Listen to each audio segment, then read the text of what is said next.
चलो बेटा ना, लास्ट क्लास में बॉइलिंग पॉइंट पे डिस्कशन चल रहा, हो गए थे सारे केसेस। ये कहाँ पूजा पाठ करके आया तू है? किसकी बलि चढ़ा के आया आज है? अच्छी बात है, अच्छी बात है। एनसीईआरटी की बलि चढ़वा दी, बहुत बढ़िया। सिलेक्शन हो जाने दो, उसके बाद चढ़वाना बलि है ना। चलिए, कल हमने बॉइलिंग पॉइंट के केसेस देख लिए थे। बॉइलिंग पॉइंट में लास्ट जो केस पढ़ा था, 16 वाला जो केस पढ़ा था, वहां पर आपको जाते जाते बताया था कि जो इंट्रामोलिकुलर एज बॉन्डिंग था वो बॉइलिंग पॉइंट को इफेक्ट नहीं करता है। तो ये आपको आइडिया होना चाहिए। उसके बाद अब आज हम लोग है ना, हाइड्रोजन बॉन्डिंग के बाद अगला जो टाइप ऑफ बॉन्ड हमें समझना, लास्ट टाइप ऑफ बॉन्ड तो हमें जिसके बारे में डिस्कशन करना, वो कौन सा बॉन्ड है बेटा? Ionic bond. देखिए, अभी तक इस चैप्टर में हमने covalent bond formation, coordinate bond formation, इसके अलावा हाइड्रोजन बॉन्ड या वीक फोर्सेस के बारे में डिस्कशन कर लिया है। अब लास्ट टाइप का जो बॉन्ड पढ़ना हमें वो है आयनिक बॉन्ड। अब आयनिक बॉन्ड में क्या क्या कंडीशंस है उसको बहुत ध्यान समझते जाइएगा। सबसे पहली बात, आयनिक बॉन्ड का फॉर्मेशन कैसे होता है, तो आप है ना जूनियर क्लासेस से पढ़ते हुए आ रहे हैं कि कोई भी एक एलिमेंट अगर इलेक्ट्रॉन लूज करे और सामने वाला एलिमेंट उस इलेक्ट्रॉन को गेन करे तो लूज करने वाला कैटायन बनेगा, गेन करने वाला एनायन बनेगा। तो कैटायन और एनायन के बीच में जो बॉन्ड फॉर्म होगा उसी को हम लोग क्या बोलेंगे? Ionic bond. स्टेटमेंट बोल दे रहा हूं, लिखिएगा आयनिक बॉन्ड के बारे में डेफिनेशन लिखिएगा। The chemical bond formed, the chemical bond formed due to transfer of electron, the chemical bond formed due to transfer of electron from one atom to the other, the chemical bond formed due to transfer of electron from one atom to the other, it is also known as electrovalent bond, है ना। Ionic bond को ही electrovalent bond भी बोला जाता है। It is also known as electrovalent bond, it is also known as electrovalent bond.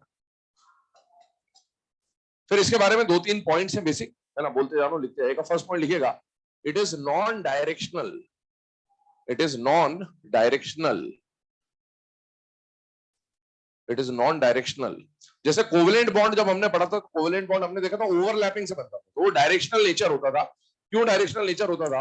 क्योंकि covalent bond बनाने के लिए ओवरलैपिंग अलोंग द एक्सिस, मतलब कोई एक पर्टिकुलर इंटरन्यूक्लियर एक्सिस होनी चाहिए, या तो एक्स एक्सिस पे आएंगे या वाई पे आएंगे या जेड पे आएंगे, तभी कोवेलेंट बॉन्ड बन पाता था। लेकिन इसमें कोई एक्सिस एक्सिस का रोल नहीं है, कहीं से भी आ जाए प्लस और माइनस पे अट्रैक्शन होगा ही होगा। और इसीलिए आयनिक बॉन्ड कैसा होता है बेटा? नॉन डायरेक्शनल होता है। आपने सॉलिड स्टेट चैप्टर में रॉक सॉल्ट के स्ट्रक्चर वगैरह के बारे में पढ़ा होता है। आप जानते हैं एक Na कई सारे Cl से और एक Cl कई सारे NO से घिरा होता है। 6 इन प्रिसाइज में अगर बोलूं तो ऐसा रहता है। तो उसमें हम लोग ये देखते हैं कि एक Na पे जो प्लस होता है ना, वो प्लस ऐसा नहीं कि किसी एक जगह लोकेटेड है, वो प्लस पूरे Na पे डिस्ट्रीब्यूटेड होता है। और ऐसे Cl पे जो माइनस होता है पूरे Cl पे डिस्ट्रीब्यूटेड होता है। तो Na प्लस अगर यहाँ बैठा है तो Cl चाहे यहाँ वाला है, चाहे यहाँ वाला है, चाहे यहाँ वाला है, चाहे यहाँ वाला है, प्लस और माइनस में अट्रैक्शन होगा, मतलब इसमें कोई एक्सिस का रोल नहीं होता है। सेकंड है ना, फर्स्ट पॉइंट तो हमने लिखा नॉन डायरेक्शनल वाला।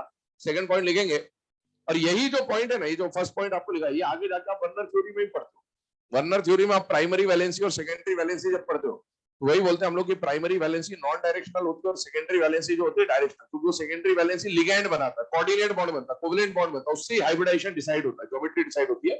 और जो प्राइमरी वैलेंसी होती है तो आयनाइजेबल होती है, पानी में जाके डिसोसिएट हो जाएगा। इसी तरह की बात वहां भी आएगी। सेकंड पॉइंट लिखे इसमें, ionic compounds are represented by their empirical formula. Ionic compounds are represented by their empirical formula. Ionic compounds are represented by their empirical formula. और थर्ड पॉइंट लिखेंगे, ionic compounds are generally found in solid state.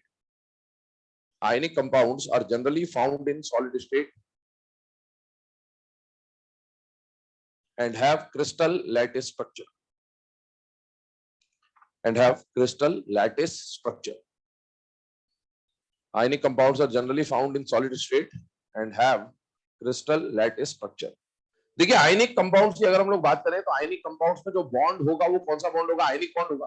और आप ये जानते हैं जितने भी interaction वगैरह हम लोग पढ़ रहे होते हैं उनमें से सबसे पावरफुल इंटरेक्शन अगर कोई है तो वो कौन होता है बेटा, आयनिक इंटरेक्शन होता है।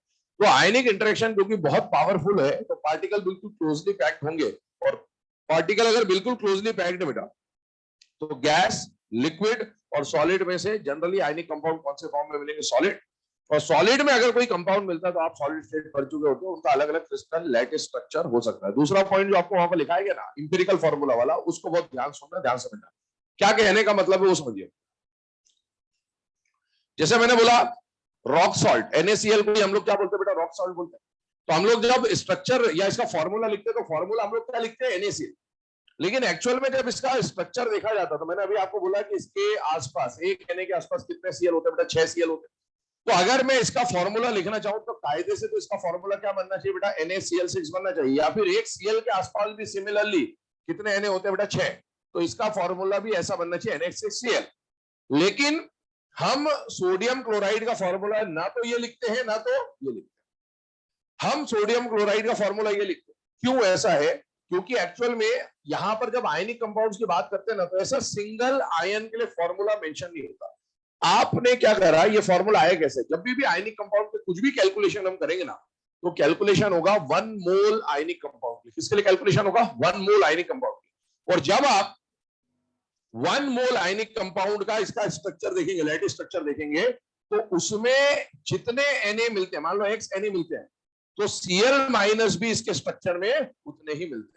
और जब इन दोनों के क्वांटिटी इक्वल है तो उनका जो सिंपलेस्ट रेशियो निकल के आता है वो क्या निकल के आता है, 1:1। और आप जानते हैं सिंपलेस्ट रेशियो को आप क्या बोलते हैं, एम्पेरिकल फॉर्मूला बोलते हैं। तो NaCl कायदे से ये या ये फॉर्मूला होना चाहिए था, लेकिन एक्चुअल में फॉर्मूला यहां से डिसाइड नहीं होता, फॉर्मूला डिसाइड होता है 1 मोल स्ट्रक्चर के लिए। आयनिक कंपाउंड में आगे जाके हमें क्या कहते हैं, लैटिस एनर्जी, हाइड्रेशन एनर्जी, इन सब के ऊपर भी बात करना, और वहां पर भी हम जो भी चीज डिफाइन करेंगे वो 1 मोल सॉलिड आयनिक कंपाउंड के लिए डिफाइन कर रहे होंगे। जैसे मान लीजिए मैंने एक फॉर्मूला लिखा और मैंने MgF2 लिख दिया सपोज, तो ये MgF2 लिखने का मतलब ये मत समझिएगा कि एक Mg के आसपास 2 फ्लोराइड है, बिल्कुल नहीं। अब देखो यहाँ एक Na के आसपास कितने क्लोराइड थे, 6, ऐसा थोड़ी लिखा मैंने।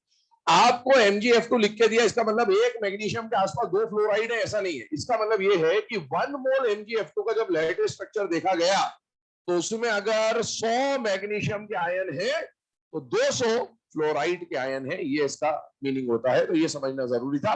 चलिए अब आगे बढ़ते हैं। ये तो हमने कुछ जनरल पॉइंट्स लिखे बेटा। याद करिए जब हमने कोवेलेंट बॉन्ड पढ़ा था तो कोवेलेंट बॉन्ड के टाइम पर हमने एक टॉपिक पढ़ा था कोवैलेंसी। वैसे ही अब हम लोग इलेक्ट्रोवैलेंट या आयनिक बॉन्ड पढ़ रहे हैं तो यहाँ पर एक टर्म हमें पढ़नी है, दैट इज इलेक्ट्रोवैलेंसी। हेडिंग डालने इलेक्ट्रोवैलेंसी, इसके ऊपर बात करते हैं।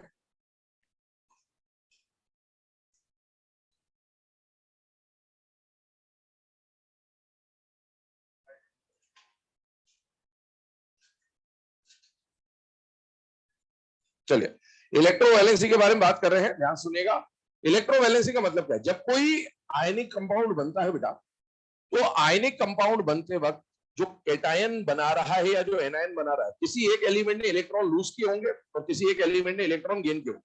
तो इंडिविजुअल एटम के बारे में बात होती, कोई भी एटम कितने इलेक्ट्रॉन लूज कर रहा है या कोई भी एटम कितने इलेक्ट्रॉन गेन कर रहा है, उसी को क्या बोला जाता है, उसकी इलेक्ट्रोवैलेंसी। डेफिनेशन लिखिएगा, the number of electron gained और lost, the number of electrons gained or lost, the number of electrons gained or lost by an atom, the number of electrons gained or lost by an atom during ionic bond formation, during ionic bond formation। तो किसी भी ionic bond के formation में कोई atom कितने electron gain कर रहा है या कितने इलेक्ट्रॉन लूज कर रहा है, उसी को क्या बोला जाएगा बेटा, उसकी इलेक्ट्रोवैलेंसी बोला जाएगा। जैसे एग्जांपल के फॉर्म में अगर हम लोग बात करें तो आपको एक एग्जांपल दिया, सपोज NaF, ठीक है। एक बार बताइए इस कंपाउंड का नाम क्या होगा, बोलो, सोडियम फ्लोराइड। क्या नाम है? अगला मैं एक और एग्जांपल लिखता हूं, बताइएगा इसका नाम बताइए क्या होगा, मैग्नीशियम ऑक्साइड। इसका नाम बोलिए क्या होगा, एल्यूमिनियम की di, aluminium trioxide, aluminium oxide. Ionic में डाई ट्राई लगाने की कोशिश ना करें, ठीक है ना। अब एक बात सुनो, आयनिक कंपाउंड में जो बात बोल रहा हूँ बहुत जरूरी है, ध्यान सुनने, क्योंकि आगे जाके आपको लैटिस एनर्जी पढ़ना है, आइसोमॉर्फिज्म पढ़ना है, हाइड्रेशन एनर्जी पढ़ना है, सॉल्युबिलिटी पढ़ना है, पोलराइजेशन पढ़ना है, इन सब में ये बातें काम में आएगी, क्योंकि ये सब आयनिक बॉन्ड से रिलेटेड बातें होगी। आपको आयनिक कंपाउंड्स में हमेशा आगे जाके आयंस के बारे में जज करना पड़ेगा, छोटा आयन है, बड़ा आयन है, ऐसा आयन है, वैसा आयन है, और आपको आयन जज करना होगा। तो आयन को जज करने के लिए आप जब ये आयनिक कंपाउंड लेंगे तो हम जो भी काम करेंगे वो फॉर्मूला देख के नहीं करेंगे, हम नाम से सॉल्व करेंगे। किससे सॉल्व करेंगे? नाम से। अब नाम से सॉल्व करेंगे, बताइए इसका नाम क्या है? एल्यूमिनियम। अब यहाँ एल्यूमिनियम के साथ 2 लिखा हो, 4 लिखा हो, 10 लिखा हो, वो चेंज हो सकता है, लेकिन नाम इसका क्या है? Aluminium oxide. इससे मुझे क्या पता चल रहा है कि इस आयनिक कंपाउंड में एक एल्यूमिनियम आयन है और एक ऑक्साइड आयन, मतलब केटायन का काम कौन कर रहा होगा? एल्यूमिनियम, और एनायन का काम कौन कर रहा होगा? ऑक्साइड। अब बताइए एल्यूमिनियम का आयन क्या होता है? Al+3। अब ये आपने को जानकारी होनी चाहिए, ये 9th क्लास से पढ़ते हुए आ रहे हैं कि एल्यूमिनियम पे कितना चार्ज होता है, +1 होता है कि +2 होता है कि +3 होता है? एल्यूमिनियम ऑक्साइड, एल्यूमिनियम आयन का फॉर्मूला ये होता है। ऑक्साइड आयन का फॉर्मूला क्या होता है? O2-। बताइए इस कंपाउंड का नाम हमने क्या बोला था? Magnesium oxide. मतलब इसमें केटायन का काम कौन कर रहा है? मैग्नीशियम। और एनायन का काम कौन कर रहा है? ऑक्साइड। तो मैग्नीशियम का जो केटायन बनता है आपको पता होना चाहिए Mg+2 होता है, और ऑक्साइड का जो एनायन होता है वो O-2 होता है। इसका नाम क्या बोला बेटा? Sodium fluoride. तो केटायन का काम कौन कर रहा है? सोडियम। और फ्लोराइड किसका काम कर रहा है बेटा? एनायन का। अब एक बात बताइए, इस कंपाउंड के बनाने में इसने कुछ इलेक्ट्रॉन लूज किए और इसने कुछ इलेक्ट्रॉन गेन किए। जितने इलेक्ट्रॉन किसी एटम ने लूज किए उसको उसकी इलेक्ट्रोवैलेंसी बोला जाएगा, और जितने इलेक्ट्रॉन किसी एटम ने गेन किए उसको उसकी इलेक्ट्रोवैलेंसी बोला जाएगा। इसने कितने इलेक्ट्रॉन लूज किए? 2। इसने कितने इलेक्ट्रॉन गेन किए? 2। इसने कितने इलेक्ट्रॉन लूज किए? 3। और इसने कितने इलेक्ट्रॉन गेन किए? 2। तो जितने भी इलेक्ट्रॉन कोई एटम लूज कर रहा है या जितने भी इलेक्ट्रॉन कोई एटम गेन कर रहा है उसे उस पर्टिकुलर एटम की क्या बोला जाएगा बेटा? इलेक्ट्रोवैलेंसी। क्या सुनना? इलेक्ट्रोवैलेंसी सेम हो ये जरूरी नहीं होता है, सेम भी हो सकता है, अलग भी हो सकता है, तो आयन पे डिपेंड करेगा। और इलेक्ट्रोवैलेंसी हमेशा एक एटम के लिए डिफाइन करना, ऐसा मत करना कि 2 एल्यूमिनियम की इकट्ठे लिख दो। हमेशा पर एटम डिफाइन किया जाता है इलेक्ट्रोवैलेंसी की, पर एटम कितने इलेक्ट्रॉन गेन हुए या पर एटम कितने इलेक्ट्रॉन लूज हुए। दूसरी बात, इलेक्ट्रोवैलेंसी में कभी चार्ज मत लगाना, प्लस या माइनस नहीं लगाएंगे, सिर्फ क्वांटिटी लिखी जाएगी। नोट करें इसे, आगे बढ़ते हैं।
चलो बेटा ना, इलेक्ट्रोवैलेंसी के बाद अगले पॉइंट के ऊपर डिस्कशन कर रहे हैं। तो अगला जो पॉइंट हमें डिस्कस करना है वो है सम इंपॉर्टेंट आयनिक कंपाउंड। ध्यान सुनो, इस चैप्टर की शुरुआत में मैंने आपको एक बात बोली थी, इस चैप्टर के जब चैप्टर चलता है कोई दिक्कत नहीं आती, चैप्टर जब खत्म होता है तो सबसे बड़ी जो दिक्कत होती है वो ये होती है कौन सा कंपाउंड आयनिक है और कौन सा कंपाउंड कोवेलेंट है। ये पहचानने में बच्चों को हमेशा दिक्कत रहती है, और ये दिक्कत नहीं होनी चाहिए।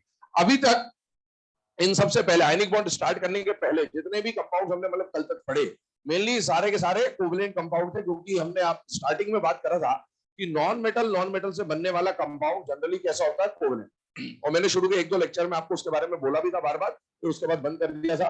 अब हम लोग स्टार्ट कर रहे हैं बेटा आयनिक कंपाउंड। तो आयनिक कंपाउंड याद करिए, स्टार्टिंग में आपको बताया था कि मेटल और नॉन मेटल का बनने वाला कंपाउंड जनरली कैसा होता है? आयनिक। ये पहली बात तो हमने समझ ली। यहां देख सकते हैं ये मेटल है, नॉन मेटल है, मेटल है, नॉन मेटल है, मेटल है, नॉन मेटल है।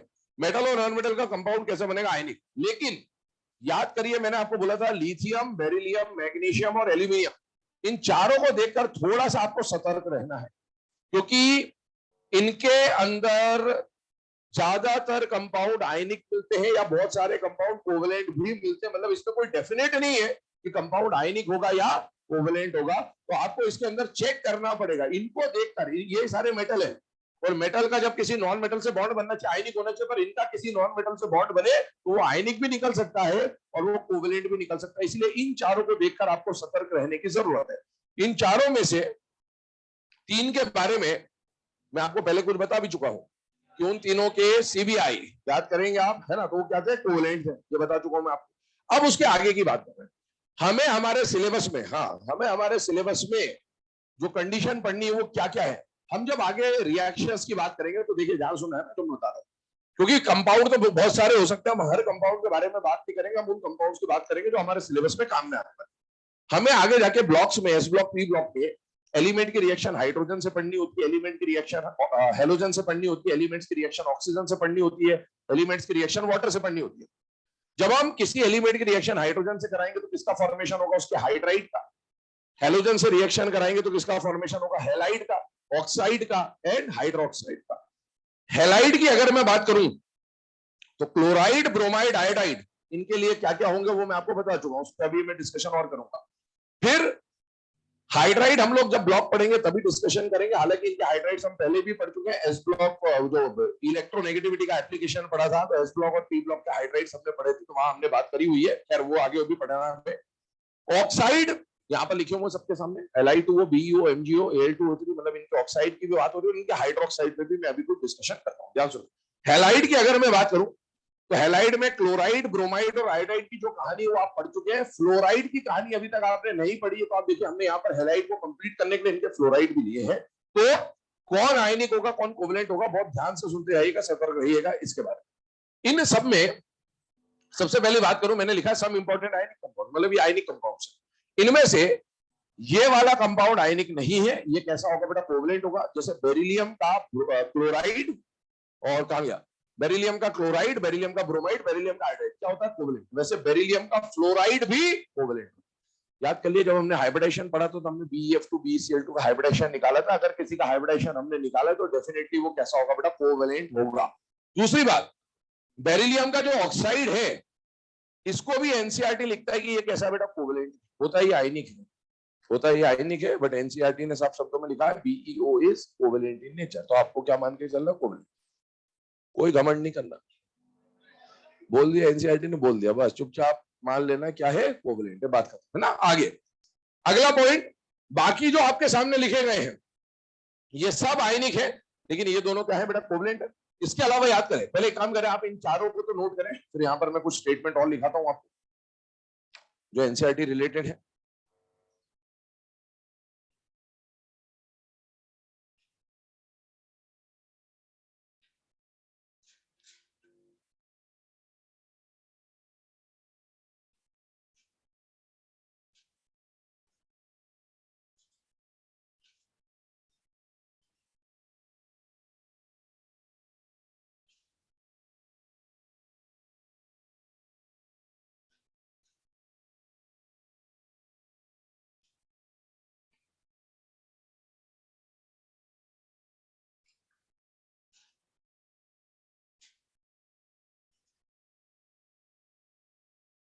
अब कौन चिल्लर गिरा रहा है भाई मंदिर में बैठ के आके बाहर आज।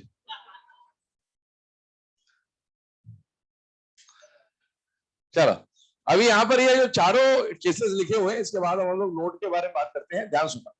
पहले मैंने आपको बताया हुआ बेटा कि जो अल्बेली होता है ना, एल्यूमिनियम, बेरिलियम और लिथियम, इनके जो सीबीआई होते हैं ये सारे के सारे क्या होते हैं बेटा, कोवेलेंट। अब इनके कोवेलेंट होने के बाद एल्यूमिनियम, बेरिलियम और लिथियम के फ्लोराइड्स बचते हैं ना। सीबीआई मतलब क्लोराइड, ब्रोमाइड, आयोडाइड की बात हम कर चुके हैं, फ्लोराइड की बात कर रहे हैं। तो एल्यूमिनियम का फ्लोराइड आपके सामने लिखा आयनिक होगा, बेरिलियम का फ्लोराइड कैसा होगा बेटा, कोवेलेंट होगा, और लिथियम का फ्लोराइड कैसा होगा बेटा, आयनिक होगा।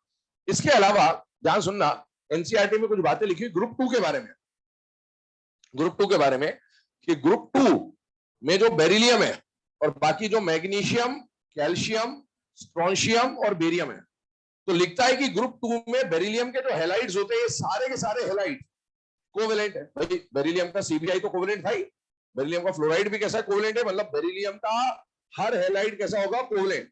और इन सबके all halide of group 2 except beryllium halides, मतलब इनकी बात कर रहा है, आर आयनिक इन नेचर। हालांकि ये गलत है, हालांकि ये गलत है। मैग्नीशियम का भी क्लोराइड, ब्रोमाइड और आयोडाइड कोवेलेंट होता है, लेकिन वही बात है एनसीईआरटी ने लिख दिया। क्या लिखा है ये जरूरी नहीं है, एनसीईआरटी ने लिखा है ये जरूरी है। समझ गए? हाँ, तो यही कहानी है यहां पर कि हाँ ठीक है।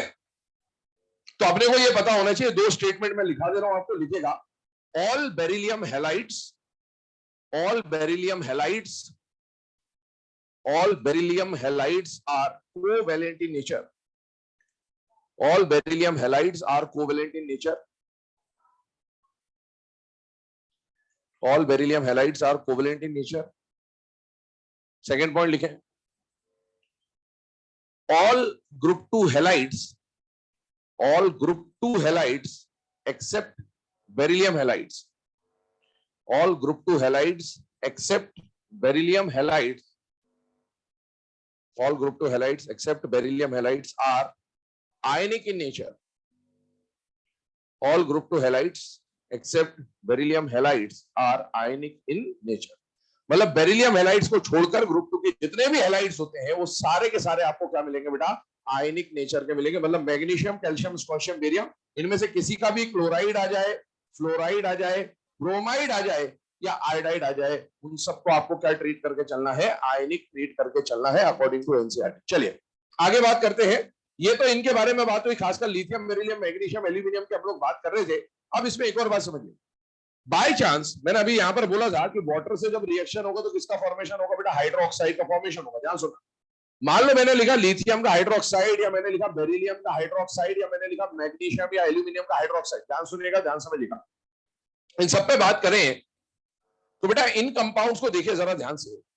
इस कंपाउंड का नाम क्या होगा बेटा, लिथियम हाइड्रोक्साइड। इसका नाम क्या होगा, बेरिलियम हाइड्रोक्साइड। या मैं ऐसा लिख दूं Li2CO3, या मैंने लिख दिया BeSO4, इस तरह का कुछ लिख दिया। बताइए इस कंपाउंड का नाम क्या होगा, लिथियम कार्बोनेट। इसका नाम क्या होगा, बेरिलियम सल्फेट। इसमें ये एनायन को देखिए, ये एनायन है, ये एनायन है, ये एनायन और कैटायन मैंने लिथियम, बेरिलियम, मैग्नीशियम, एल्यूमिनियम में से कोई ले रखा है। अब बताइए ये एनायन जो दिख रहे हैं ये मोनो एटॉमिक एनायन है या पॉली एटॉमिक एनायन, पॉली।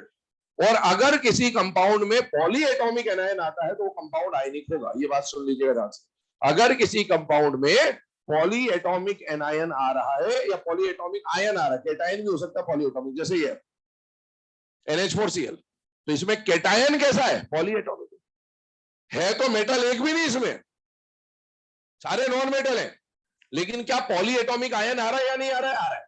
तो पॉली एटॉमिक आयन अगर किसी कंपाउंड में प्रेजेंट है तो वो कंपाउंड कैसा होगा बेटा, आयनिक होगा। मतलब लिथियम, बेरिलियम, मैग्नीशियम, एल्यूमिनियम से किसी का भी पॉली एटॉमिक कंपाउंड आपको दिख जाए, आपको उसको क्या मान लेना है, आयनिक मान लेना। बाकी सारे मेटल में तो कोई दिक्कत होने नहीं वाली, बट दिक्कत जो आएगी, मेनली जो दिक्कत आएगी वो लिथियम, बेरिलियम, मैग्नीशियम, एल्यूमिनियम में आएगी, और इसीलिए इसको समझना जरूरी है। एक बात बताओ, इस कंपाउंड को देख के बताइए, इसमें जो आयन है ये मोनो एटॉमिक है या पॉली एटॉमिक, मोनो एटॉमिक है या पॉली एटॉमिक है, मोनो एटॉमिक है, ये मोनो एटॉमिक है। ये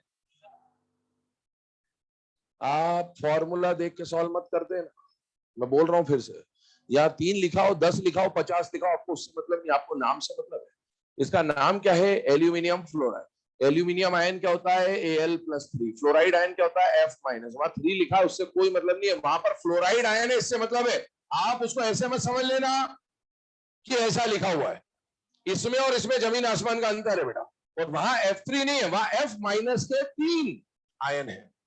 तो इसका मतलब है ये आयन पॉली, ऐसा होता तो पॉली एटॉमिक होता, और ऐसा है तो मोनो एटॉमिक है। मतलब यहाँ का आयन कैसा बेटा, मोनो एटॉमिक है। अगर कंपाउंड में मोनो एटॉमिक आयन है वो आयनिक कोवलेंट कुछ भी हो सकता है, उसकी बात नहीं कर रहा हूं मैं। लेकिन अगर पॉली एटॉमिक आयन आ गया तो वो कैसा होगा, आयनिक होगा। ये बात ध्यान रखिएगा। चलिए अब आगे बढ़ जाते हैं। इससे आयनिक और कोवलेंट के बारे में हम लोगों ने डिस्कशन किया, और ये जो अभी आपको बताया गया ये बार बार आपके सामने आता रहेगा, शुरू से आखिरी तक। हर ब्लॉक में जब आप पढ़ोगे इनमें से कुछ ना कुछ आपको दिखेगा। फिर से हम इसको रिवाइज करते रहेंगे, मतलब कम से कम 40-50 बार आपके सामने इसका रिवीजन हो जाएगा एंड तक, और तब भी याद नहीं तो यकीन मानिए नहीं होगा, है ना। हाँ, अब आगे बढ़ते हैं। इस केस को समझने के बाद नेक्स्ट पॉइंट जो हमें समझना वो है favourable condition for ionic bond formation. Favourable condition for ionic bond formation. अब ये जो favourable condition for ionic bond formation की हम लोग बात कर रहे हैं, इसमें क्या देखा जा रहा है वो समझ लीजिए ध्यान से। देखो आयनिक बॉन्ड में बेटा दो बातों पर बात होने वाली है आगे, जैसे जैसे हम आगे बढ़ेंगे। पहली बात कि आयनिक बॉन्ड कहां पर स्ट्रॉन्ग बनेगा, एक तो ये टॉपिक हमें डिस्कस करना होगा, और एक आयनिक बॉन्ड कहां पर फास्ट बनेगा, ये दो बातें। और मेरे हिसाब से इतना समझ में आता होगा कि दोनों सेम नहीं है। एक जगह हम आयनिक बॉन्ड को फास्ट बनाने की बात कर रहे हैं और एक जगह हम आयनिक बॉन्ड को स्ट्रॉन्ग बनाने की बात कर रहे हैं। ये जो टॉपिक आप पढ़ रहे हो, it deals with fast formation of ionic bond.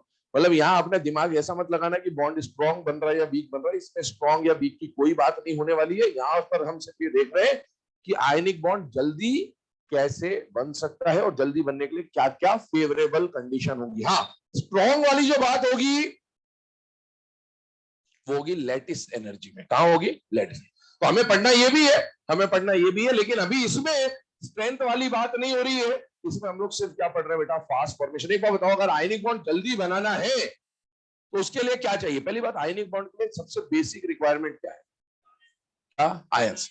Ions मतलब एक मेटल ले ले जनरली और एक नॉन मेटल ले ले जनरली, इसके बीच में तो आयनिक बॉन्ड बनता है। अब बताइए, मेटल का काम क्या होता है? इलेक्ट्रॉन लूज करके कैटायन बनाने का। और नॉन मेटल अगर एक्स मान लिया तो इसका काम क्या होता है? इलेक्ट्रॉन गेन करके एनायन बनाने का। अगर मेटल जल्दी से इलेक्ट्रॉन लूज करके कैटायन बना ले, और अगर नॉन मेटल जल्दी से इलेक्ट्रॉन गेन करके एनायन बने, सारा काम जल्दी करवाने की कोशिश कर रहे हैं, फास्ट कराने की कोशिश कर रहे हैं। कितना एनर्जी लग रहा है वगैरह वो सब अभी देखते हैं। अगर जल्दी से कैटायन बन जाए, जल्दी से एनायन बन जाए, तो आयनिक बॉन्ड का फॉर्मेशन फास्ट हो जाएगा कि नहीं हो जाएगा? हो जाएगा। तो हमारा यहाँ पर होल सोल जो मोटिव है वो यही है कि हमें कैटायन जल्दी बनाना है, एनायन जल्दी बनाना। अब कैटायन जल्दी कब बनेगा? कैटायन बनाने के लिए मेटल को इलेक्ट्रॉन लूज करना पड़ेगा। इलेक्ट्रॉन लूज करने के लिए जो कॉन्सेप्ट काम में आता है वो क्या आता है? आई। मेटल की आई जितनी कम होगी उतनी आसानी से इलेक्ट्रॉन लूज करेगा। एक एटम ए है और एक एटम बी है, दोनों मेटल है मान लो। मैंने बोला इसको इलेक्ट्रॉन लूज करने के लिए ज्यादा आई चाहिए और इसको इलेक्ट्रॉन लूज करने के लिए कम आई चाहिए। जो कम एनर्जी में इलेक्ट्रॉन लूज करने को तैयार है वही तो जल्दी इलेक्ट्रॉन लूज करेगा। और जब नॉन मेटल को इलेक्ट्रॉन गेन करना है तो इलेक्ट्रॉन गेन करने के कॉन्सेप्ट को हमने क्या बोला था? ई है। और मुझे इलेक्ट्रॉन जल्दी गेन कराना है या बाद में गेन कराना? जल्दी। तो अब आप बताइए, ये का मीनिंग मैंने आपको बताया था, इलेक्ट्रॉन के लिए अट्रैक्शन। यही बोला था मैंने, इलेक्ट्रॉन के लिए अट्रैक्शन। अगर मुझे जल्दी इलेक्ट्रॉन गेन कराना है तो बताइए इलेक्ट्रॉन का अट्रैक्शन ज्यादा होना चाहिए कम होना चाहिए? ज्यादा। तो ये दो फैक्टर्स आपके सामने लिखे जाएंगे कि अगर ऐसी कंडीशन है कैटायन जल्दी बनेगा, और अगर ऐसी कंडीशन है तो एनायन जल्दी बनेगा। और साइज इनके इनवर्सली होता है। फैक्टर याद करिए, E is inversely proportional to size, I is inversely proportional to size. तो दो बातों पर यहां डिस्कशन हो रहा है। पहला जो हम देख रहे हैं वो है कैटायन फॉर्मेशन टेंडेंसी।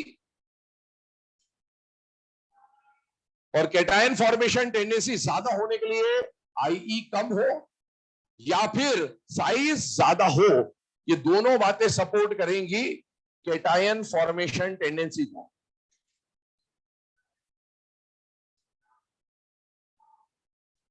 सेकेंड जो प्रॉपर्टी आएगी वो आएगी एनायन फॉर्मेशन टेंडेंसी।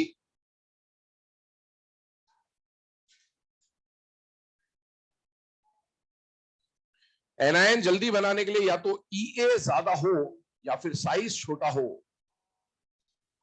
ये दोनों बातें सपोर्ट करेंगी fast formation of anion.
Pen नहीं दे रहा? क्यों, तेरा पेन कहाँ गया?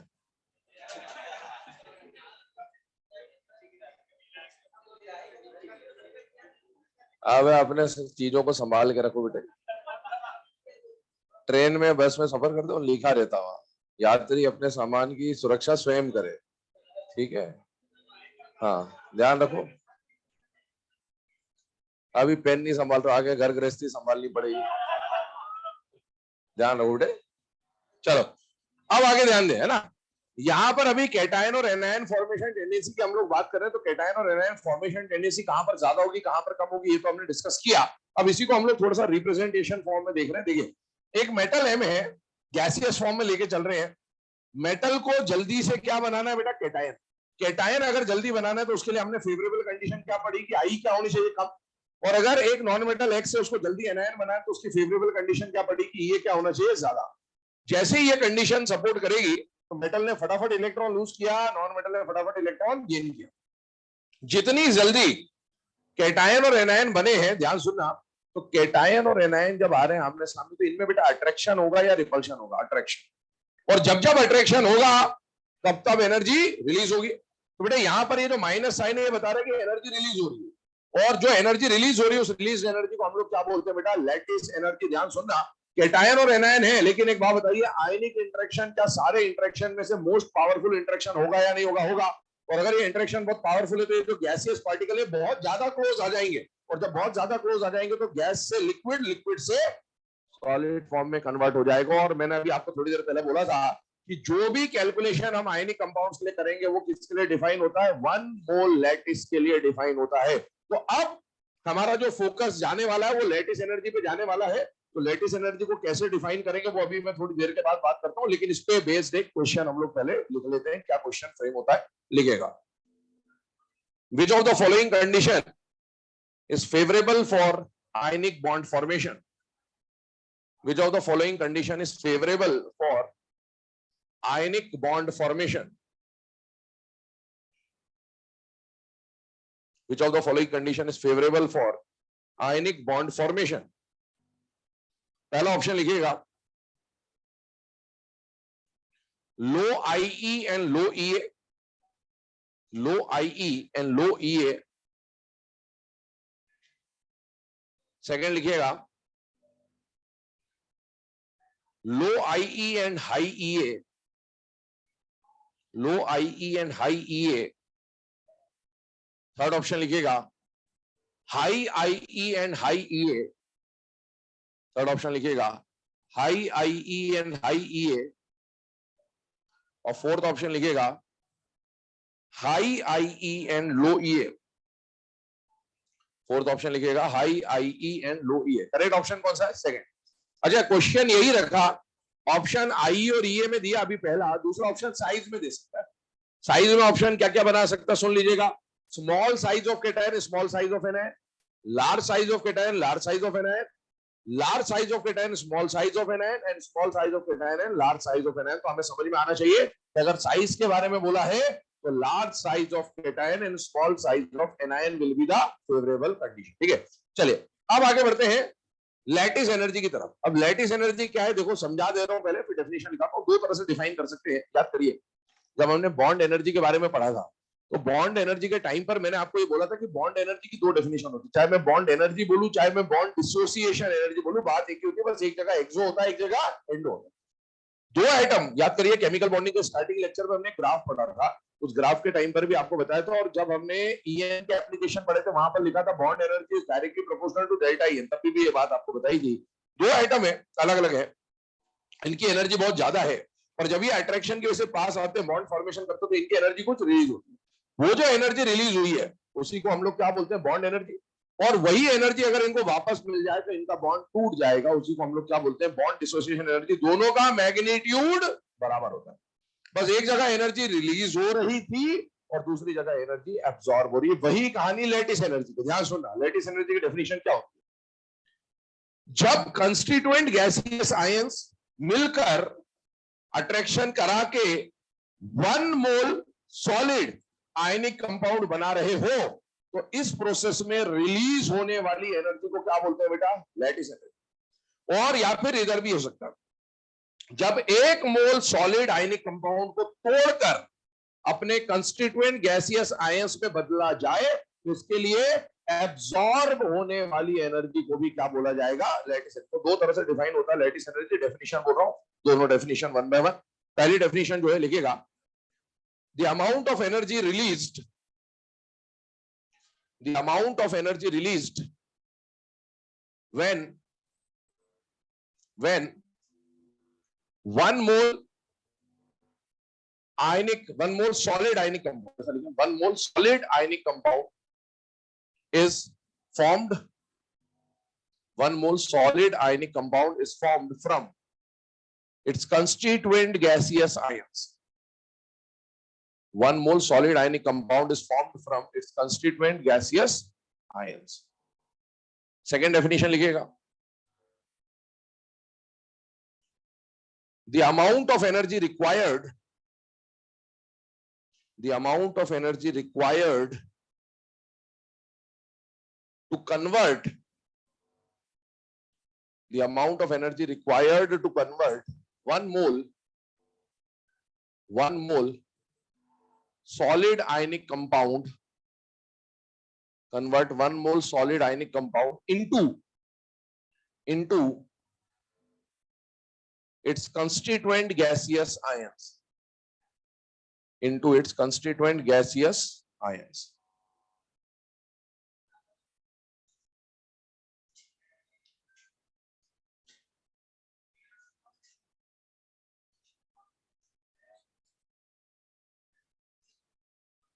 चलिए अभी हम लोगों ने बात करी बेटा लैटिस एनर्जी की दो डेफिनेशंस के बारे में। और लैटिस एनर्जी को जनरली किससे रिप्रेजेंट किया जाएगा, या तो एल ई लिखते हैं शॉर्ट में, या फिर यू रिप्रेजेंटेशन भी अगर कहीं पे दिख जाता है समझ जाइएगा लैटिस एनर्जी की बात हो रही है। अब लैटिस एनर्जी में हमें लैटिस एनर्जी के क्वेश्चंस आते हैं कई बार ऑर्डर बनाने के कि किसका लैटिस एनर्जी ज्यादा है और किसका लैटिस एनर्जी कम है। तो लैटिस एनर्जी में जब ऑर्डर बनाना होगा उसके लिए हमें क्या पढ़ना होगा बेटा, उसके फैक्टर्स। अब जो बता रहा हूं उसको ध्यान सुनेगा। अभी हम लोग पढ़ रहे हैं लैटिस एनर्जी। लैटिस एनर्जी के बाद में हमें आने वाले लेक्चर में पढ़ना है हाइड्रेशन एनर्जी, है ना, कल पहुंचेंगे हाइड्रेशन एनर्जी में। तो हाइड्रेशन एनर्जी पढ़ना है और इन दोनों का इस्तेमाल करके सॉल्युबिलिटी पढ़ना होगा। तो लैटिस एनर्जी में जो बातें आपको बताई जा रही, जो फैक्टर्स बताए जा रहे हैं, same to same factors hydration energy में भी आएंगे, क्योंकि ये भी एक एनर्जी है और ये भी एक एनर्जी। दोनों में थोड़ा बहुत माइन्यूट डिफरेंस होगा, वो डिस्कस करेंगे। लेकिन जो आपको लैटिस एनर्जी में बताया जा रहा है, जो फैक्टर बताए जा रहे हैं और जो ऑर्डर हम लोग बनाएंगे, हाइड्रेशन एनर्जी में भी वही फैक्टर, वही ऑर्डर आएंगे। हाइड्रेशन में मैं सिर्फ फैक्टर लिखाऊंगा, हाइड्रेशन के मैं ऑर्डर नहीं बनवाऊंगा आपको, क्योंकि मैं फिर से बोल दे रहा हूं जो ऑर्डर मैं लैटिस में बना रहा हूं, इन्हीं के लिए अगर हाइड्रेशन एनर्जी का ऑर्डर पूछे तो सेम ऑर्डर बनेगा। अब एक बात समझिए, इसके फैक्टर्स क्या होते हैं। फैक्टर्स आपको कुछ अलग से ऐसे याद वाद नहीं करने, आप बात कर रहे हैं आयनिक कंपाउंड की, ध्यान सुनिएगा। आयनिक कंपाउंड क्या, आयनिक कंपाउंड है मतलब आप पॉइंट चार्जेस के बीच में एनर्जी के बात कर रहे हैं। और इलेक्ट्रोस्टैटिक्स में आप ये पढ़ते हैं कि पॉइंट चार्जेस के बीच में जो एनर्जी का फॉर्मूला होता है वो होता है Q1 Q2 अपॉन आर, सिर्फ स्क्वायर नहीं, स्क्वायर तो फोर्स का होता है। तो एनर्जी का फॉर्मूला सिर्फ होता है Q1 into Q2 upon R. यही फैक्टर यहां पर लिखा जाएगा आपके साथ। चाहे लैटिस एनर्जी की बात कर दूं, चाहे हाइड्रेशन एनर्जी की बात कर दूं, है एनर्जी किसके बीच की एनर्जी निकाल रहे हो, पॉइंट चार्जेस के बीच की एनर्जी निकाल रहे हो। और एनर्जी का फॉर्मूला होता है चार्जेस के लिए Q1 into Q2 upon R, मतलब energy will be directly proportional to the charge and energy will be inversely proportional to the radius. आइए इसी को हम लोगों ने यहां पर लिखा हुआ है, lattice energy will be directly proportional to the magnitude of product of the charges and lattice energy will be inversely proportional to the radius या फिर distance between cation and anion। तो आपको अगर इसके फैक्टर याद नहीं आते, यही फैक्टर लैटिस के हैं, यही फैक्टर हाइड्रेशन के, फिजिक्स से आप बहुत आसानी से रिलेट कर सकते हैं। पहला फैक्टर हम लोग जो देख रहे हैं वो है charge. Energy will be directly proportional to the magnitude of product of charges and directly लिख दें तो lattice energy directly proportional to charge and inversely proportional to radius. और ध्यान सुने, दोनों फैक्टर में से हमेशा जो डोमिनेटिंग फैक्टर होगा वो कौन सा होगा, चार्ज। ये बात समझ में आनी चाहिए कि चार्ज फैक्टर हमेशा क्या करता है, डोमिनेट करता है। पहले यहां तक लिखे और स्टेटमेंट बोल देता हूं, वो भी लिख लेना।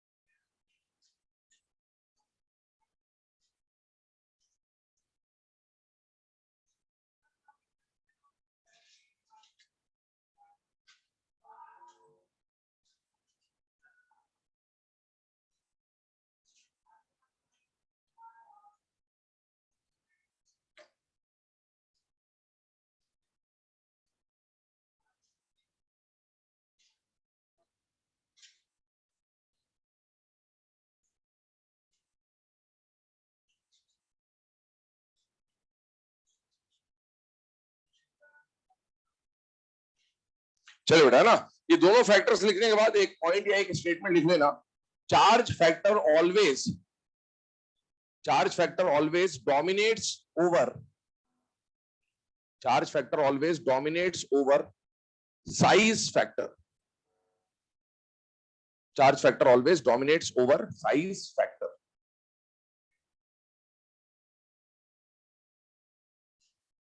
चलिए अब इसको सॉल्व करने की बारी आती है, अब इसको सॉल्व करके देखते हैं इसके ऑर्डर्स के ऊपर क्या क्या क्वेश्चन फ्रेम हो सकते हैं। पहला टाइप का जो क्वेश्चन आपके सामने लिखा बेटा NAF MgF2 LF3, आपको बोला गया इसमें लैटिस एनर्जी का ऑर्डर बनाइए। मैंने आपको बोला लैटिस एनर्जी का पहला फैक्टर हमेशा क्या चेक करेंगे, चार्ज। चलिए चार्ज से स्टार्ट करते हैं। पहली बात, आयनिक कंपाउंड को सॉल्व फॉर्मूले से करना है या नाम से करना है? नाम से, बिल्कुल क्लियर रखेगा। इसका नाम बोलिए, सोडियम फ्लोराइड। इसका नाम मैग्नीशियम फ्लोराइड। इसका नाम, इसका मतलब आपको समझ में आना चाहिए यहाँ पर कौन कौन सा आयन है बेटा, सोडियम और फ्लोराइड आयन है, यहाँ पर मैग्नीशियम और फ्लोराइड आयन है, यहाँ पर एल्यूमिनियम और फ्लोराइड आयन है ना। या 3 लिखा हो, 4 लिखा हो, 5 लिखा हो, मुझे उससे कोई मतलब नहीं है। अब आयंस को चेक करें जरा, क्या सारे आयंस पे चार्ज सेम है, अलग अलग है बेटा? अलग है। और यहाँ पर चार्ज का अगर मैं मैग्नीट्यूड का प्रोडक्ट देखूं, 1:1 है, 2:1 है और 3:1 है। जैसे जैसे चार्ज बढ़ेगा लैटिस एनर्जी भी बढ़ेगी, because energy is directly proportional to charge. तो ये ऑर्डर बन के आ जाएगा। सेकंड वाले एग्जांपल पे चलते हैं। सेकंड वाले एग्जांपल में NaCl Na2x Na3p रखा है। नाम की बात करूं तो सोडियम क्लोराइड है, सोडियम सल्फाइड है, सोडियम फॉस्फाइड है। चार्ज की बात करें तो सोडियम पे चार्ज होता है बेटा +1, क्लोराइड पे चार्ज होता है -1, सल्फाइड पे होता है -2 और फॉस्फाइड पे होता है -3। चार्ज डिफर कर रहा है, और ध्यान रखना सिर्फ मैग्नीट्यूड लेना है, साइन वाइन नहीं लेना आपको। तो चार्ज चेंज हो रहा है, और चार्ज देखिए यहाँ चार्ज आ रहा है 1:1, यहाँ आ रहा है 1:2, यहाँ आ रहा है 1:3। लेफ्ट टू राइट जाने पर चार्ज बढ़ रहा है या कम हो रहा है? बढ़ रहा है। और जब जब चार्ज बढ़ेगा तब तब लैटिस एनर्जी भी बढ़ रही होगी। इसका मतलब है चार्ज बढ़ने के साथ साथ यहाँ भी लैटिस एनर्जी बढ़ जाएगी। अगले क्वेश्चन पे आते हैं, थर्ड वाले पे। इस बार फिर से आपको लैटिस एनर्जी का ऑर्डर बनाना है। चार्ज देखने चले बेटा, चार्ज इन पे सेम है, +1 -1 +1 -1 +1 -1। चार्ज अगर सेम हो गया तो सेकेंड नंबर पे जो फैक्टर आप देखेंगे वो क्या देखेंगे बेटा, साइज।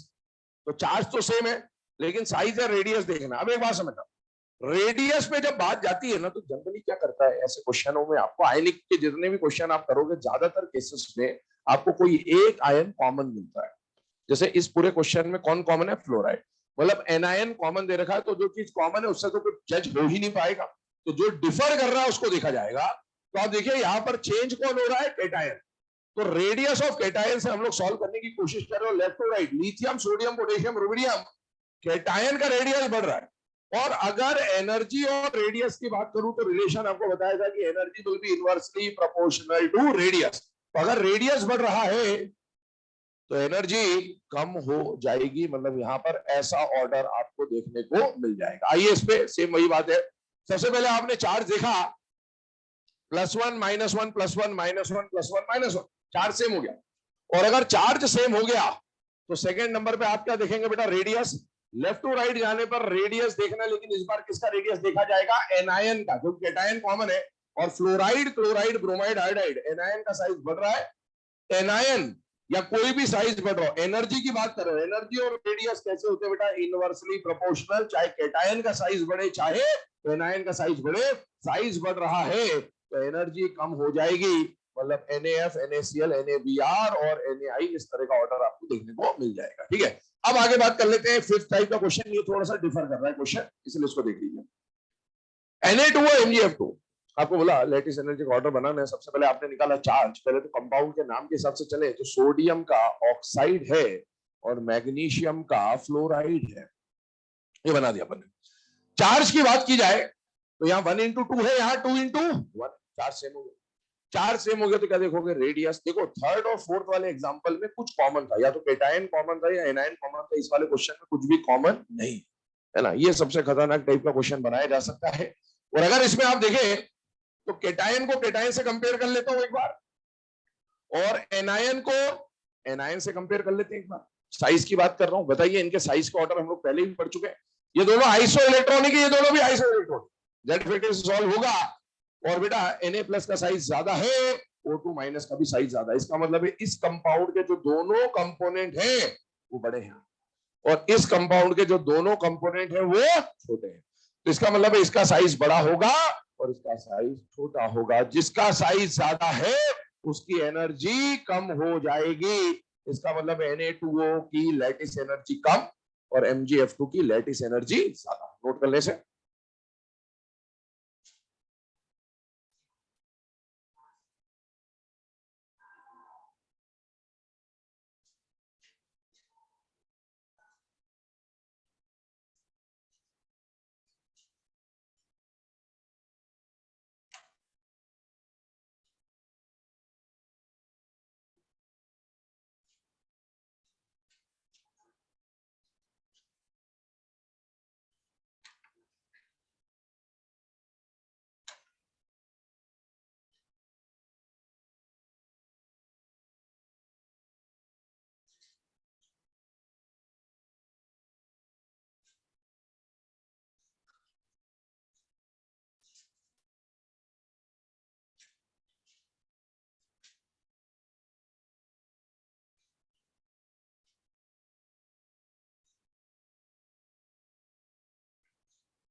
चलिए बेटा ना, अब आगे डिस्कशन स्टार्ट कर रहे हैं।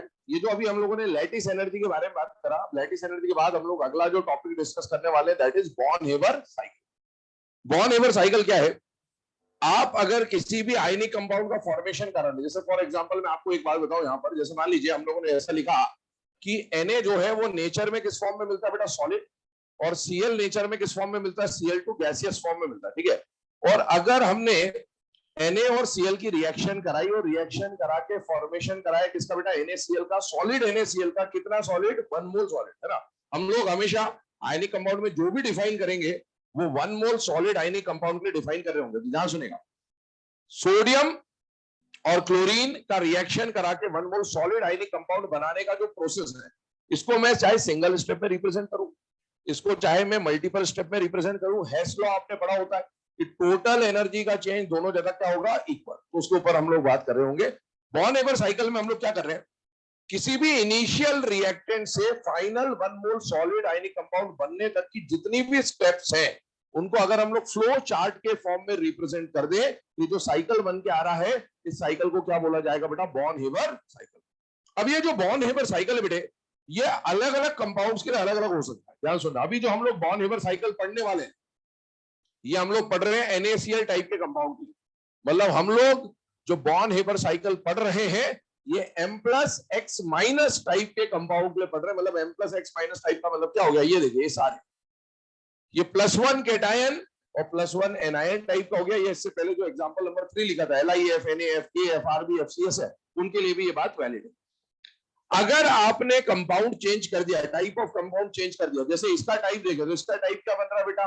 M2X टाइप का बन रहा है, या फिर इसका टाइप MX2 टाइप का बन रहा है। तो अगर टाइप चेंज होगा तो ये जो साइकिल है इसमें भी कुछ चेंजेस आएंगे, वो बाद में डिस्कस करते हैं। पहले नॉर्मल बात कर लेते हैं होता क्या है।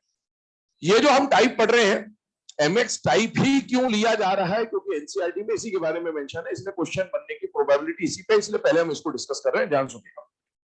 अब देखिए, मान लो NaCl की बात चल रही है, तो Na जो है वो सॉलिड फॉर्म में मिल रहा है आपको, और हमेशा हमें Na को पहले क्या बनाना है? कैटायन।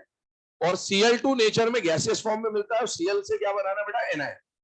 कैटायन या एनायन बनाने के लिए आपको या तो इलेक्ट्रॉन लूज कराना पड़ेगा या इलेक्ट्रॉन गेन कराना पड़ेगा, और दोनों ही प्रोसेस याद करिए, पीरियोडिक टेबल में हमने पढ़ा था, आइसोलेटेड गैसियस एटम के लिए डिफाइन होता है। अब अगर हम इसको देखें तो ये तो गैसियस है ही नहीं, तो सॉलिड है। तो पहले इसको हम लोग क्या बनाएंगे? गैसियस। सॉलिड को गैस में कन्वर्ट करने की प्रोसेस को बोला जाता है सब्लिमेशन, और उसमें लगने वाली एनर्जी को क्या बोला जाता है? Sublimation energy. ध्यान रखना, यहाँ पर दो तरह की एनर्जीज की बात होगी, एब्जॉर्ब एनर्जी और रिलीज एनर्जी। जहां पर भी एनर्जी के साथ पॉजिटिव साइन लिखा गया है, वो ये बता रहा है कि ये एंडो प्रोसेस में भी एनर्जी एब्जॉर्ब हो रही है, और जिसके साथ माइनस है वो एक्सोथर्मिक है, मतलब एनर्जी रिलीज हो रही है। ध्यान सुनेगा, तो सॉलिड से गैस बनाने के लिए मैंने एनर्जी दी, वो एनर्जी क्या कहलाई? Sublimation energy. ये बन गया गैस में। अब मैं इलेक्ट्रॉन निकाल के कैटायन बना सकता हूं, पर मुझे अभी कैटायन कैसा बनाना है? +1 टाइप का बनाना है। मतलब कितना इलेक्ट्रॉन निकालना है? एक ही निकालना है, मतलब सिर्फ I1 देकर काम चल जाएगा। बाय चांस आपको यहां पर Mg+2 बनाना होता, तो बताइए I1 से काम चलता क्या? नहीं, तो साइकिल चेंज हो जाता। यहां पर I1 + I2 आ जाता। मान लो आपको एल्यूमिनियम +3 बनाना होता, तो I1 + I2 + I3, तो वो कैटायन के हिसाब से चेंज करना पड़ेगा। इतना अपने को समझना है, ठीक है। कैटायन तैयार हो गया, अब एनायन की तैयारी कर लेते हैं। मान लो Cl2 नेचर में किस फॉर्म में मिलता है बेटा? गैसियस फॉर्म में मिलता है। तो Cl2 गैसियस लिखा मैंने, और मुझे इससे एनायन बनाना है, लेकिन एनायन क्या बॉन्डेड फॉर्म में बनेगा या आइसोलेटेड फॉर्म में बनेगा? आइसोलेट। गैसियस तो ये है, लेकिन इसको आइसोलेट करना है। अब आइसोलेट करना है तो उसके बारे में समझिए। नेचर में क्लोरीन जो है वो Cl2 के फॉर्म में मिल रहा है, और Cl2 के फॉर्म में मिल रहा है, मतलब क्लोरीन क्लोरीन बॉन्ड है। अगर मुझे इसे आइसोलेट करना है तो मुझे ये बॉन्ड तोड़ना पड़ेगा, और बॉन्ड को तोड़ने के लिए लगने वाली एनर्जी को बोलते हैं बॉन्ड डिसोसिएशन एनर्जी। मान लो इस बॉन्ड को तोड़ने के लिए मुझे 600 यूनिट्स ऑफ एनर्जी चाहिए, मान लिया, तो वो 600 यूनिट जब आप दोगे ना, तो साइन तो आ गया पॉजिटिव, क्योंकि आप एनर्जी दे रहे हो, लेकिन उस 600 यूनिट्स का होगा क्या? वो 600 यूनिट्स कहीं जाएगी नहीं, वही एनर्जी दोनों में डिवाइड हो जाएगी इक्वली। क्योंकि याद करिए, ये दोनों एटम जब अकेले थे तो इनके अट्रैक्शन की वजह से इनकी कुछ एनर्जी रिलीज हुई थी, वही एनर्जी जब इनको मिलेगी तो ये बॉन्ड टूटेगा। तो वो जो 600 यूनिट एनर्जी है ना, उसमें से एक को कितना मिल जाएगा? 300। अगले को भी कितना मिल जाएगा 300। तो एक के हिस्से में बॉन्ड डिसोसिएशन एनर्जी का कितना फ्रैक्शन आएगा, हाफ। दी तो आपने पूरी एनर्जी है, हाफ का मतलब ये मत समझना कि एनर्जी आधी दी, एनर्जी पूरी दी है, लेकिन एक के हिस्से में कितनी एनर्जी हारे आप। तो हम आइसोलेटेड एटम के बारे में समझना चाह रहे हैं, इसलिए हमने क्या लिखा है, half of bond dissociation energy. अब आप देखिए, ये जो है आइसोलेटेड गैसियस एटम तैयार हो गया। अब इससे एनायन बनाना है। इस बार मुझे एनायन कैसे टाइप का बनाना है, Cl माइनस टाइप का, मतलब एक ही इलेक्ट्रॉन ऐड कराना है। इलेक्ट्रॉन ऐड करने के प्रोसेस को डेल्टा Hg बोल दिया, इलेक्ट्रॉन की एंथैल्पी बोल दिया। और याद करिए, पहले इलेक्ट्रॉन का एडिशन जनरली एक्सोथर्मिक, और तीन केस में एंडो एंडो एंडो हुआ करता था, ये बता चुका हूं। और ये जनरल वाले केस की कंडीशन है। तो ये एक्सो होगा और एक्स माइनस का फॉर्मेशन हो जाएगा, और ये एक्सो इसलिए साइन कैसा आ गया, माइनस। केटायन तैयार, एनायन तैयार, केटायन एनायन आमने सामने आएंगे। अभी लैटिस एनर्जी में कहानी बताई थी कि जब जब आमने सामने आएंगे अट्रैक्शन होगा, अट्रैक्शन होकर 1 मोल सॉलिड आयनिक कंपाउंड बनाएंगे। तो इनके अट्रैक्शन से जो एनर्जी रिलीज हो रही है, उस रिलीज एनर्जी को हमने क्या बोल दिया बेटा, लैटिस एनर्जी बोल दिया। अब एक बात सुनो, केटायन की कहानी मैंने आपको बताई। बाई चांस एनायन पे भी, तो अभी जैसे केटायन पे +1 +2 +3 की बात करी, एनायन भी तो हो सकता है -1 के बदले -2 वाला आ जाए, या -3 वाला आ जाए। मान लो मुझे यहाँ ऑक्साइड एनायन बनाना है, कौन सा एनायन बनाना, ऑक्साइड। तो बताइए, एक डेल्टा Hg से काम चलेगा क्या, नहीं। डेल्टा Hg1 भी आएगा, डेल्टा Hg2 भी आएगा। पहला इलेक्ट्रॉन एडिशन जनरली एक्सो, लेकिन जो सेकेंड इलेक्ट्रॉन एडिशन होगा वो ऑलवेज एंडो। थर्ड अगर आएगा तो भी ऑलवेज एंडो। और सबका जो रिजल्टेंट इफेक्ट निकलेगा, याद करिएगा, O पे -2 बनाओ चाहे N पे -3 लिखाओ, मैंने बोला था पॉली चार्ज एनायन का बनना हमेशा एंडो होगा। ये जितनी भी एनर्जी रिलीज हो रही है, वो जो सेकेंड या थर्ड आएगा वो इससे बहुत ज्यादा होगा। तो अल्टीमेटली इसका साइन नेगेटिव रह जाएगा या पॉजिटिव हो जाएगा, पॉजिटिव। तो अब अपने को अलग अलग टाइप का जब साइकिल पूछेगा, तो उसमें अपने को कंडीशन के हिसाब से चेंज करना आना चाहिए। लेकिन सुनिए, उस पर बात करते हैं, पहले इसको देख लेते हैं। अब एक बात बताओ, यहां पर एब्जॉर्ब एनर्जी कितनी है, 3। ये 3 एब्जॉर्ब एनर्जी है। रिलीज एनर्जी फिलहाल में कितनी है, 2। क्या ये एनर्जी हमेशा रिलीज होगी, या कई बार एब्जॉर्ब भी हो सकती है, एब्जॉर्ब भी हो सकती है अगर पॉली नेगेटिव एनायन बना, पर ये हमेशा रिलीज भी होगा। अब आप देखो, एनर्जी एब्जॉर्ब जो हुई है, एनर्जी रिलीज जो हुई है, उनको हमने लिख दिया, ये टोटल एब्जॉर्ब एनर्जी है। ये दोनों का टोटल करूंगा तो total release energy, sign plus इसने लिखा क्योंकि टोटल ले रहे हैं हम लोग ना, वरना इसका ओवरऑल साइन नेगेटिव होगा और इसका ओवरऑल साइन पॉजिटिव होगा। एक बात बताओ, अगर कंपाउंड का फॉर्मेशन हुआ है, जैसे मैंने लिखा कि Na और Cl ने मिलकर NaCl बनाया, तो बेटा कंपाउंड का फॉर्मेशन क्यों होता है, एनर्जी एब्जॉर्ब करने के लिए या रिलीज करने के लिए, रिलीज। इतनी बात समझ में आनी चाहिए। मतलब अगर ये रिएक्शन हुई है, तो at the end of the process energy release हुई ही होगी। और अगर एनर्जी रिलीज हुई है, तो बेटा इसका मतलब ये होगा कि एब्जॉर्ब्ड और रिलीज्ड एनर्जी में से मैग्नीट्यूड किसका ज्यादा होना चाहिए, रिलीज्ड एनर्जी का, तभी बॉन्ड फॉर्मेशन हुआ होगा। और अगर ये रिलीज एनर्जी ज्यादा है, तो हेस लॉ पे चलिए। मान लो मैं इसी रिएक्शन को बस ये और ये लिख देता हूं सिंगल स्टेप में, ये मैंने ये किया, M लिखा है, X2 लिखा है और MX लिख दिया है। सिंगल स्टेप में इसका जो एनर्जी का चेंज हुआ है फॉर्मेशन में, उसको मैंने बोल दिया एंथैल्पी ऑफ फॉर्मेशन। तो बेटा सिंगल स्टेप में एनर्जी का चेंज और इनफाइनाइट स्टेप में जो एनर्जी का चेंज हो रहा है, दोनों का मैग्नीट्यूड क्या होगा, बराबर होगा। मैग्नीट्यूड क्या, साइन भी बराबर होगा। तो आप देख सकते हैं delta HF equal to sum of all these energies, ये तीनों एब्सॉर्ब, ये दोनों रिलीज। क्योंकि अभी हमने देखा कि एब्सॉर्ब और रिलीज में से कौन सी एनर्जी ज्यादा होगी, रिलीज। तो अल्टीमेटली ये वाला साइन जो है वो डोमिनेट कर जाएगा। तो डेल्टा HF का वैल्यू कैसा आ जाएगा, नेगेटिव। और नेगेटिव इस बात को इंडिकेट कर रहा है कि प्रोसेस आपकी कैसी होगी, एक्सोथर्मिक। लेकिन एक बात बताइए, ये प्रोसेस तो एक्सोथर्मिक होना है, ये बात तो पक्की है। क्यों, क्योंकि बॉन्ड बने इसीलिए क्योंकि एनर्जी रिलीज कर सके। लेकिन इसके नेगेटिव होने में हमेशा इन दोनों का रोल हमेशा होगा क्या, नहीं। ये कभी कभार पॉजिटिव भी हो सकता है, लेकिन ये हमेशा नेगेटिव। कब नेगेटिव, अब क्वेश्चन सुनना। डेल्टा एच, एक लिखवाऊंगा अभी क्वेश्चन आपको। डेल्टा HF नेगेटिव होता है, ये बात पक्की है। पर डेल्टा HF नेगेटिव सिर्फ और सिर्फ लैटिस एनर्जी की वजह से कब होगा, जब एनायन कैसा होगा, पॉली नेगेटिव होगा। ये बात समझनी जरूरी है, ठीक है। तो एक काम करें, पहले तो उसको नोट डाउन करिए, आगे बात करते हैं इसमें।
लिख लिया?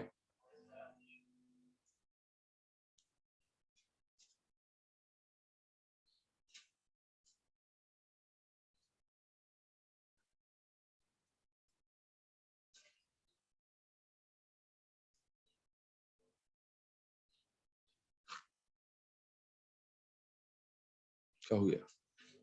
शूज क्या हो गया? अच्छा है, थैंक यू वेरी मच।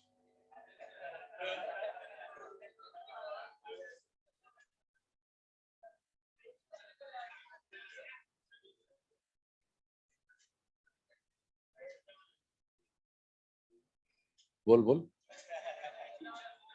पिछला वाला शू अच्छा था। चप्पल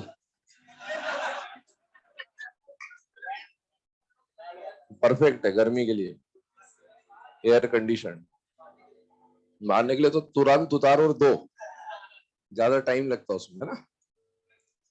चलिए, है ना। अब ये जो अभी बॉन एवर साइकिल के ऊपर हम लोगों ने डिस्कशन किया है, इसमें नोट के ऊपर बात कर लेते हैं। नोट क्या लिखना है? पहली बात देखिए, जो हेस लॉ वाली जो इक्वेशन लिखी हुई है, उसमें आपके सामने 6 वेरिएबल्स हैं।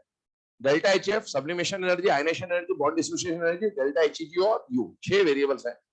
आपको एग्जाम में 6 में से किसी 5 का वैल्यू दे दिया जाएगा और कोई एक अननोन के बारे में पूछा जा सकता है। तो ये क्वेश्चन बन सकता है, लेकिन ऐसा क्वेश्चन पूछता नहीं जनरली। और दूसरी बात ये पूछता है कि ये जो बॉर्न एवर साइकिल आपने इक्वेशन लिखा है, ये किसके लिए काम में आता है? जनरली बॉर्न एवर साइकिल से हम लोग लैटिस एनर्जी का वैल्यू निकालते हैं। तो स्टेटमेंट बोल दे रहा हूं, नोट में लिख लीजिएगा। Born ever cycle is generally used to calculate lattice energy. Born-Haber cycle is generally used to calculate lattice energy. Born-Haber cycle is generally used to calculate lattice energy.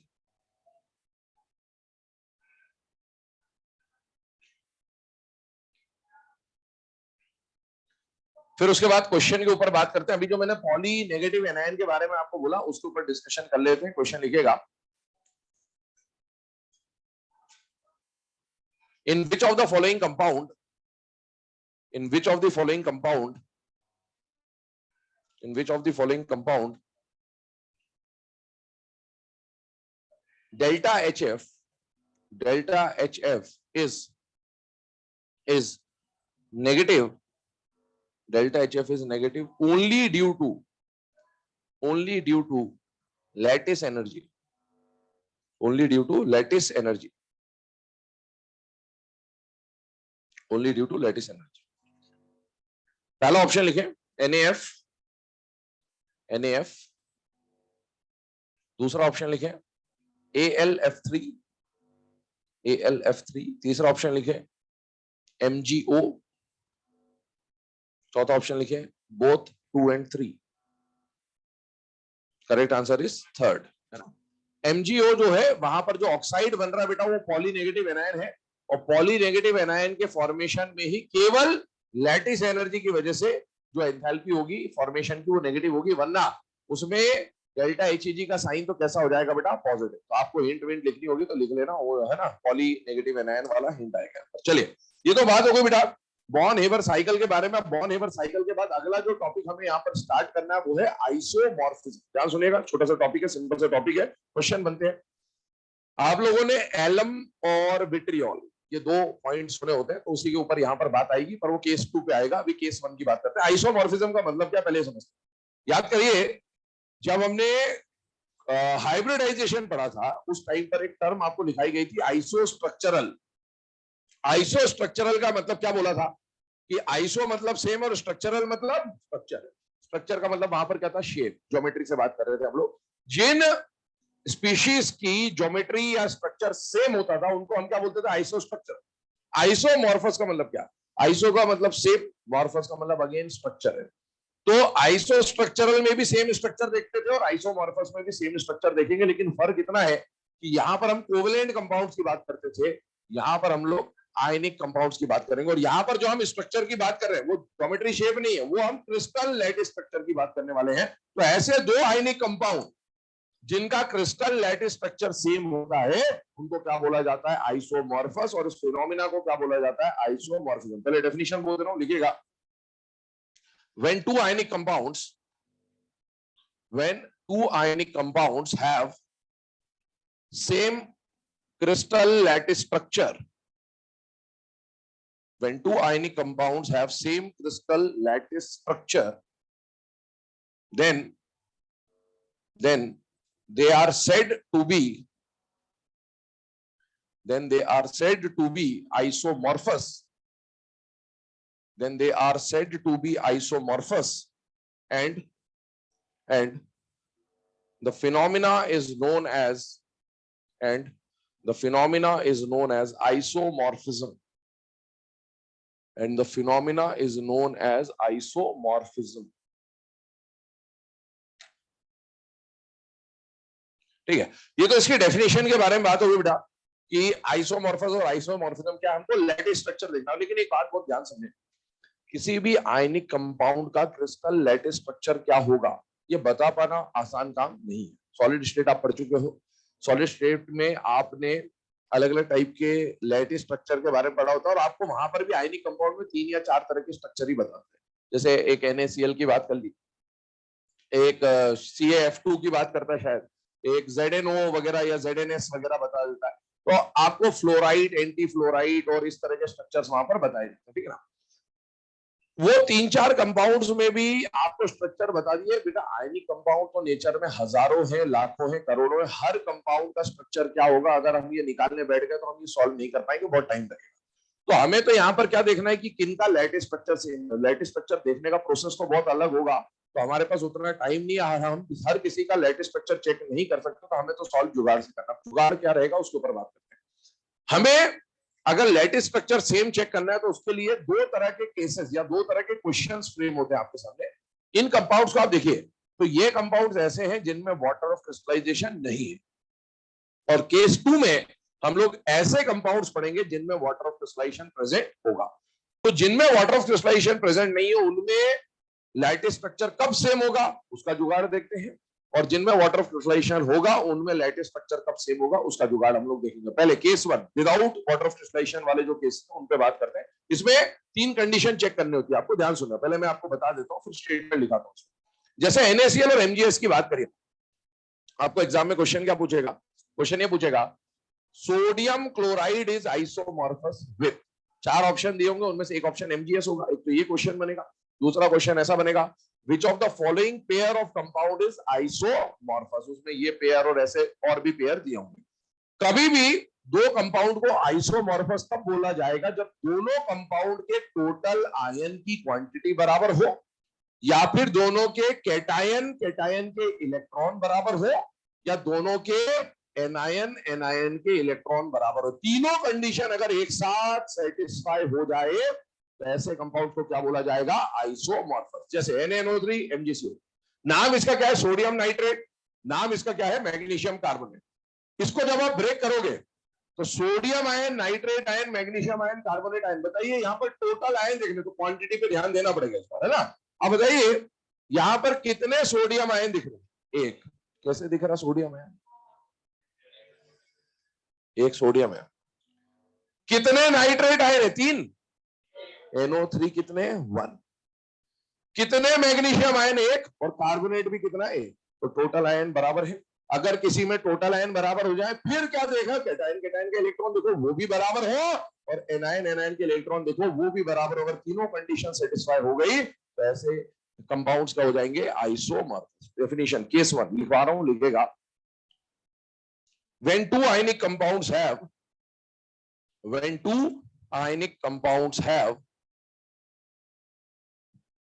equal number of total ions, when two ionic compounds have equal number of total ions, comma, number of electrons in,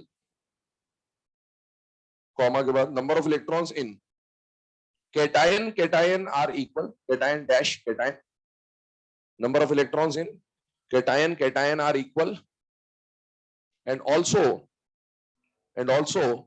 number of electrons in anion are equal, and also number of electrons in anion are equal। तो ये तीनों बातें लिखा दी। Example आपके सामने 2 लिखे हुए, note कर लें उन्हें।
चलिए बेटा ना, अब आगे डिस्कशन स्टार्ट कर रहे हैं।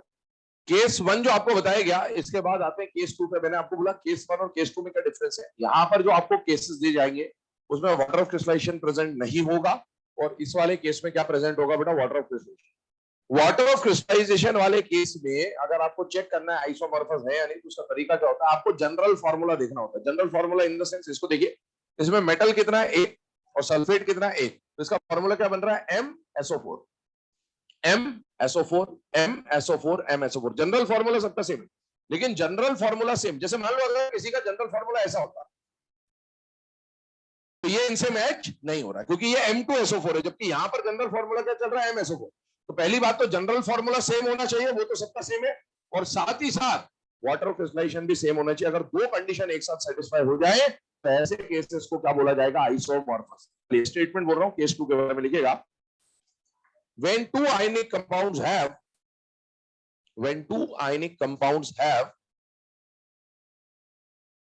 same general formula, when two ionic compounds have same general formula and also equal number of water of crystallization, when two ionic compounds have same general formula and also equal number of water of crystallization, full stop, है ना।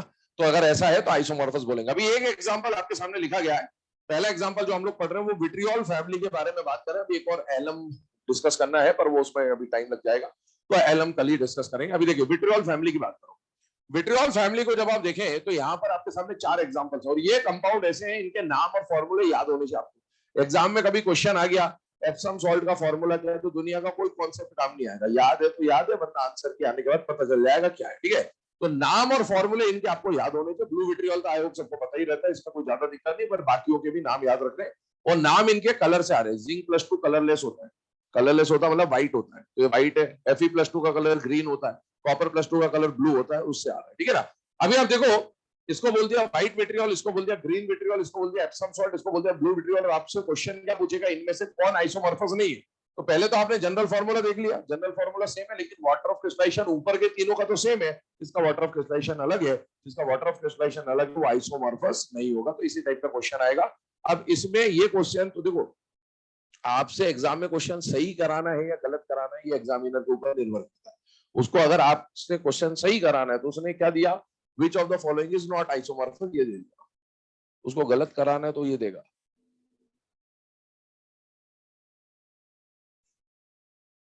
तो जब ये आएगा ना तो क्या होगा, सुनो मेरी बात, समझ लो इसको ध्यान से, है ना। अपने एग्जाम में दिमाग जो होता है ना वो अलग ही चलता है। ह्यूमन टेंडेंसी है, उस वक्त आपको ये तीनों आइसोमॉर्फस दिखेंगे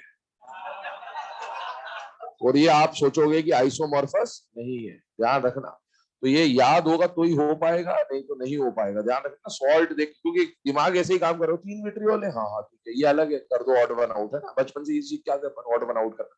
तो ध्यान रखना, ये जो एप्सम सॉल्ट है आइसोमॉर्फस है, ब्लू विट्रियोल क्या है, आइसोमॉर्फस नहीं है। और ब्लू विट्रियोल के बारे में एक पॉइंट भी ध्यान रखना, ब्लू विट्रियोल जो होता है पॉइजनस नेचर का होता है। कैसे नेचर का होता है, पॉइजनस। इसका लैब वगैरह में भी अगर आप गए हो कभी देखी हो, ठीक है, तो लैब में इसके जो क्रिस्टल्स होते हैं उसको अगर कभी टच वच किया है तो उसके बाद बोला जाता है कि हैंड वॉश प्रॉपर्ली 3 से 4 बार करना चाहिए। बहुत खतरनाक, बहुत ही ज्यादा डेडली पॉइजनस ये केमिकल या कंपाउंड होता है। प्योर हो तो, स्कूलों में प्योर मिल जाए वही बहुत बड़ी बात है ना। तो पता नहीं कब की एक्सपायरी डेट के पड़े रहते हैं, इसलिए आधे तो तुम्हारे प्रैक्टिकल इसीलिए नहीं होते वहां पर, क्योंकि है ना केमिकल से खराब हो चुका है। तो चलिए इसको नोट कर लें। इसके बाद एलम जो है कल ही स्टार्ट करेंगे, उसमें लगेगा टाइम, उसको डिटेल में कल डिस्कस करेंगे।